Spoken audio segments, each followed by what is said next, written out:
मुख्यमंत्री योगी आदित्यनाथ ने मंगलवार को शुक तीर्थ में स्वामी भिक्षुकदास जी महाराज और समनदास जी महाराज की 65वीं पुण्यतिथि पर श्रद्धांजलि अर्पित की। इस अवसर पर उन्होंने शुक तीर्थ को भागवत भूमि बताते हुए इसके आध्यात्मिक और सांस्कृतिक महत्व को रेखांकित किया। योगी ने कहा कि लगभग 5000 वर्ष पूर्व इसी स्थान पर शुकदेव जी महाराज ने राजा परीक्षित को भगवत कथा सुनाकर भक्ति, ज्ञान और मुक्ति का संदेश दिया था। मुख्यमंत्री ने गंगा को भारत की सनातन परंपरा की अविरल धारा बताते हुए कहा कि यह हमारी सांस्कृतिक पहचान और मोक्ष का मार्ग है। उन्होंने कहा कि ये भारत का ही गौरव है कि 5000 वर्षों की परंपरा को आज भी जीवित रखे हुए हैं, जिसके उत्तराधिकारी स्वयं भारतीय संत समाज हैं। योगी आदित्यनाथ ने घोषणा की कि अगली बार समनदास आश्रम के सामने संत समनदास जी महाराज और सतगुरु रविदास जी स्मृति में घाट का निर्माण, सड़कों का चौड़ीकरण, पार्किंग सौंदर्यीकरण और सत्संग सभागार का निर्माण कराया जाएगा ताकि श्रद्धालुओं को किसी प्रकार की असुविधा न हो। मुख्यमंत्री ने डॉक्टर भीमराव अंबेडकर के योगदान को याद करते हुए कहा कि पिछले कई दशकों तक उन्हें वो सम्मान नहीं मिला जिसके वे हकदार थे। उन्होंने बताया कि प्रधानमंत्री नरेंद्र मोदी ने न सिर्फ पंच तीर्थों का निर्माण किया बल्कि 26 नवंबर को संविधान दिवस के रूप में घोषित कर बाबा साहब को उचित सम्मान दिया। सीएम योगी ने कहा कि स्वामी भिक्षुकदास और समनदास जी महाराज ने संत रविदास जी के मिशन को आगे बढ़ाया। सरकार को गरीब कल्याण योजनाएं और सामाजिक परिवर्तन इसी प्रेरणा से संभव हो पाया है। पूज्य संतों का मार्गदर्शन मिलता है तो अच्छा ही अच्छा होता है। अच्छा ही अच्छा इसलिए होता है, अच्छा करने के लिए सोच चाहिए। यह देश 1947 में आजाद हुआ। बाबा साहब डॉक्टर भीमराव अंबेडकर जी ने इस देश को एक संविधान दिया, लेकिन आजादी के बाद बाबा साहब भीमराव अंबेडकर को जो सम्मान मिलना चाहिए था वह सम्मान पिछली सरकारों ने नहीं दिया। पहली बार बाबा साहब के नाम पर पंच तीर्थों का निर्माण प्रधानमंत्री मोदी जी ने किया। एक पंच तीर्थ जहां पे बाबा साहब का जन्म हुआ था मऊ मध्य प्रदेश में, वहां पर भव्य स्मारक बाबा साहब भीमराव अंबेडकर का बन चुका है। बाबा साहब भीमराव अंबेडकर ने उच्च शिक्षा लंदन के जिस स्कूल से नहीं की, जिस स्थान पे रह करके किया था, इंग्लैंड की सरकार ने उस भवन को बेचने की कार्रवाई की थी, तो प्रधानमंत्री मोदी जी ने उस भवन को खरीदा और खरीदने के बाद यह व्यवस्था की कि भारत के अनुसूचित जाति जनजाति के छात्रों के लिए जो उच्च शिक्षा के लिए विदेशों में जाना चाहेंगे, इंग्लैंड में जाना चाहेंगे, उन छात्रों के लिए वहां पे एक भव्य बाबा साहब का भव्य स्मारक भी बनाया और स्मारक बनाने के बाद वहां पर छात्रावास का निर्माण और स्कॉलरशिप की भी व्यवस्था वहां पर प्रधानमंत्री मोदी जी के द्वारा दिया गया। बाबा साहब ने उच्च शिक्षा के लिए बाबा साहब ने दिल्ली में रह करके अपना सार्वजनिक जीवन जिस भवन में रह करके आगे बढ़ाया था, वहां पर बाबा साहब भीमराव अंबेडकर का अंतर्राष्ट्रीय स्मारक और सांस्कृतिक केंद्र का निर्माण भी प्रधानमंत्री मोदी जी ने किया।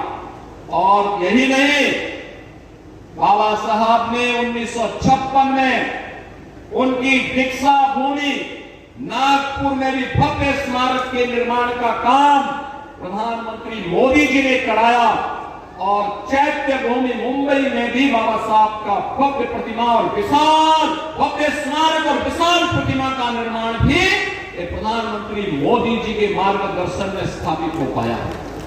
बहनों और भाइयों, कहने के लिए सरकारें बहुत आई थी, लेकिन बाबा साहब का सम्मान हो, बाबा साहब की गौरव और गरिमा के अनुरूप उनके सांस्कृतिक केंद्र और उनकी स्मृतियों को आगे बढ़ाने का काम हो सके। याद करिए, 26 नवंबर की तिथि 26 नवंबर 1949 को बाबा साहब ने भारत का संविधान का निर्माण किया था। 26 नवंबर 1949 से लेकर के 2015 तक कभी भी किसी भी सरकार ने बाबा साहब के नाम पर समारोह नहीं किया, लेकिन प्रधानमंत्री मोदी जी ने 26 नवंबर की तिथि को बाबा साहब भीमराव अंबेडकर की स्मृति में संविधान दिवस के रूप में मनाने का काम किया है। और आज भारत के अंदर 26 नवंबर की तिथि संविधान दिवस के रूप में आयोजित होती है। बहनों और भाइयों, आज आप देखते होंगे जो सद्गुरु रविदास जी महाराज ने कहा था, उन्होंने कहा था कि बिना भेदभाव के योजनाओं का लाभ मिलना चाहिए। 4 करोड़ गरीबों को देश के अंदर आवास मिलना, 10 करोड़ गरीबों के लिए देश के अंदर तमाम अन्य प्रकार की वे सुविधाएं उपलब्ध होना, चाहे वो उज्ज्वला योजना का कनेक्शन हो, 12 करोड़ गरीबों के घर में शौचालय का निर्माण करने का कार्य हो, सोहरी का होई। और यही परंपरा आगे बढ़ती है। तो संत रविदास जी ने उस समय इस बात को कहा था कि ऐसा चाहूं राज में जहां मिले सबन को अन्न, छोट बड़ो सम पसे, रविदास रहे प्रसन्न। बहनों और भाइयों, कितनी दिव्य वाणी है, कितनी दिव्य वाणी है सद्गुरु रविदास जी महाराज की। उन्होंने कहा यह रविदास तब प्रसन्न रहेगा जब बिना भेदभाव के सबको समान रूप से अधिकार मिलेगा, सबको अन्न मिलेगा। और याद करिए, संत रविदास जी महाराज की इन बातों को अक्सर किसी ने लागू किया। भारत के प्रधानमंत्री मोदी जी ने प्रधानमंत्री गरीब कल्याण अन्न योजना के माध्यम से भारत के 81 करोड़ लोगों को कोरोना जैसी महामारी से लेकर के अब तक लगातार अन्न का वितरण कराया जा रहा है। यह होती है संतों की प्रेरणा। ये मेरा सौभाग्य है सद्गुरु रविदास जी महाराज की पावन जन्मभूमि चीर गोवर्धन काशी में, वहां पर प्रधानमंत्री मोदी जी की प्रेरणा से हम लोगों ने पहले वहां पर 14 के पहले, मोदी जी के आने के पहले वहां जाने का रास्ता बहुत संकरा था, सिंगल लेन का सड़क था। आज हमने वहां 4 लेन की सड़क से जोड़ दिया है। आश्रम को भव्य रूप दे दिया है, बहुत भव्य रूप दे दिया है।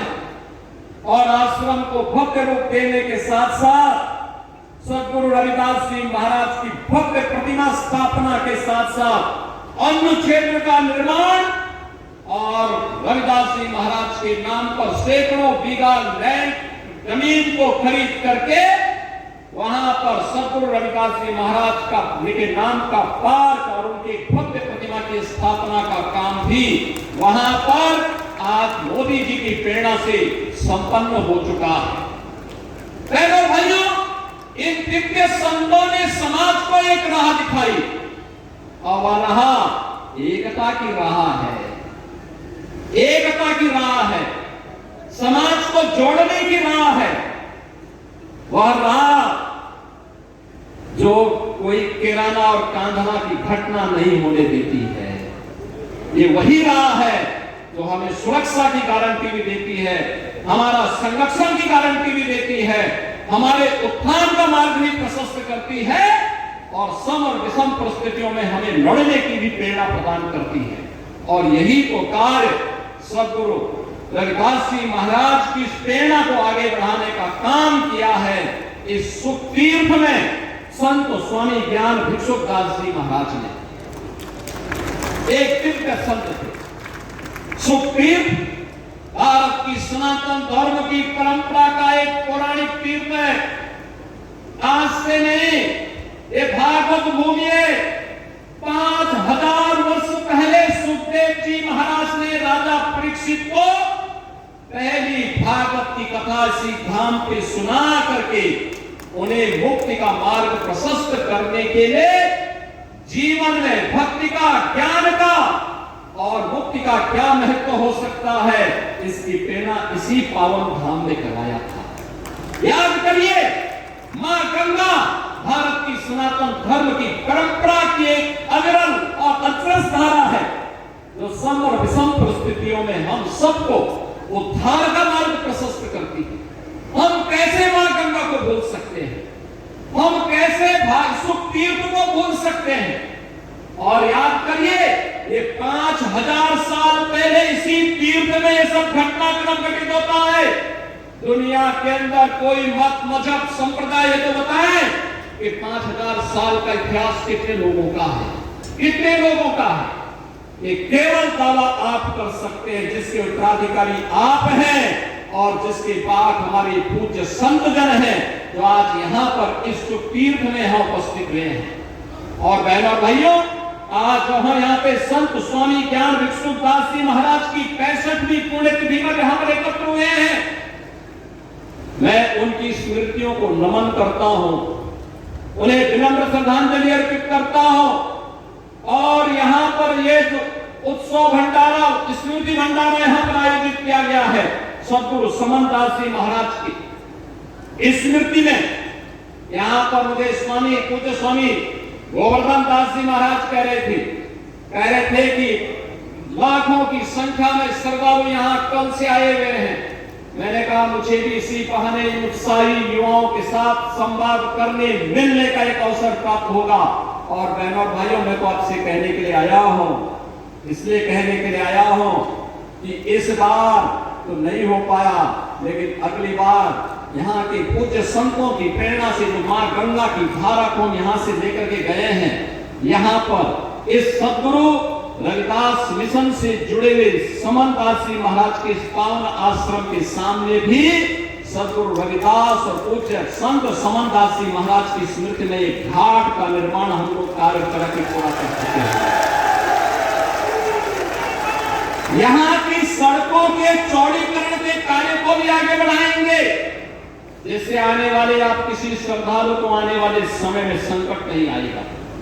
आराम से पार्किंग की व्यवस्था की जाएगी और पार्किंग की व्यवस्था के साथ साथ यहाँ के सुंदरीकरण के कार्य को आगे बढ़ाना, सत्संग सभागार की स्थापना करने का कार्य भी यहाँ पर हम लोग आगे बढ़ाएंगे, जिससे आने वाले समय में आने वाले श्रद्धालु को सम विषम परिस्थितियों में किसी भी प्रकार की समस्या का सामना न करना पड़े। बहनों और भाइयों, जब अच्छी सरकार आती है और पूज्य कार्यक्रम में प्रमुख संतों और गणमान्य व्यक्तियों में महंत गोवर्धन दास महाराज, स्वामी ओमानंद निर्मल दास, गुरुदीप गिरी, सांसद चंदन चौहान, मंत्री अनिल कुमार, कपिल देव अग्रवाल, सोमेंद्र तोमर, पूर्व सांसद संजीव बालियान, विधायक राजपाल बालियान, वंदना शर्मा, मिथिलेश पाल और विक्रम सैनी आदि उपस्थित रहे। दोस्तों, आपकी राय हमें कमेंट में जरूर बताएं। ऐसे ही लेटेस्ट अपडेट के लिए हमारे चैनल रॉयल बुलेटिन को लाइक, शेयर और सब्सक्राइब करना ना भूलें।